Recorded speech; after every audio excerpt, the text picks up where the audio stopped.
Rain soaked the ashes of the dead into the winding Varanasi streets as rivers of mud ran down to the holy river Ganges. Beggars shivered on the steps leading down to Manikarnika, the main burning ghat, where pyres blazed continually day and night, even as the storm raged. Bodies smoldered on stacks of firewood as the sacred flames consumed the corpses, releasing them from the suffering of repeated death and rebirth. Sister Aruna Maria hurried down an alleyway behind the spice markets, forcing her old feet to move faster, stumbling a little as she pushed off the walls that loomed above. She glanced behind. Those following were close. She must find somewhere to hide. An hour ago, 3 men had entered the little church tucked away inside the holy Hindu city and spoken to the caretaker of the convent. They'd asked about an ancient stone, and as Aruna Maria peeked around a pillar, she'd seen money change hands. She'd run, not even pausing for her Bible, and headed for the anonymity of the streets.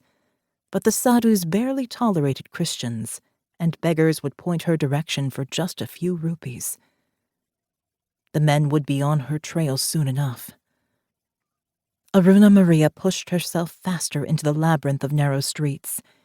She could not fathom how they had found her after so many years, but it was time to hide the stone once more.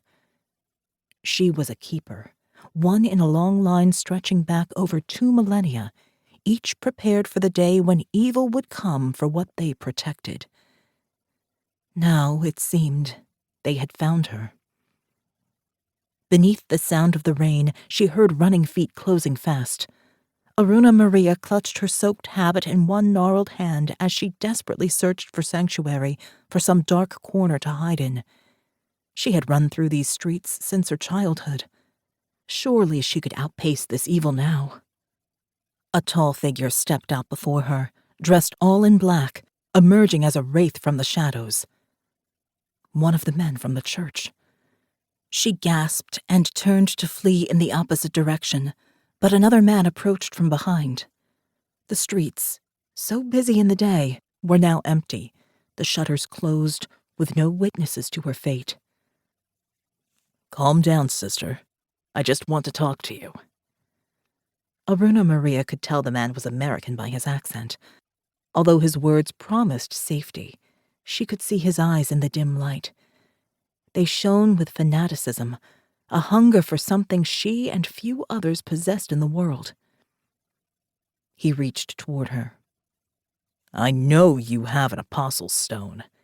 Give it to me, and I'll let you go." She stood her ground, heart pounding.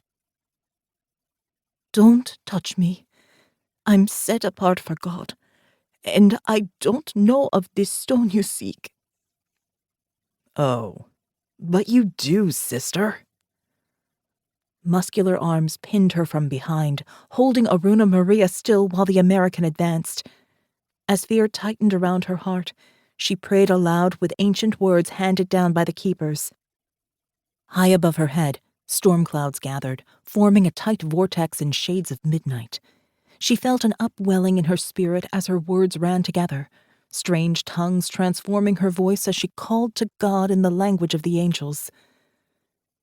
The American gripped her throat, forcing her head back and silencing her prayers. With the other hand, he found the thin cord in the folds of her habit and lifted the stone out and over her head. As rain lashed down, the American gazed at the stone in his palm, its roughly carved whorls set in a deeper gray. "This is what I've been searching for, sister. Now tell me what it can do." He released his grip on her throat.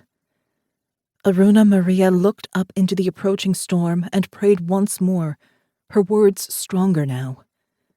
God would hear her as he had heard the cries of the faithful since the days of Abraham. Thunder rolled across the sky, and lightning crashed. Fire lit up the heavens above and flashed down to earth as if to strike the heathen.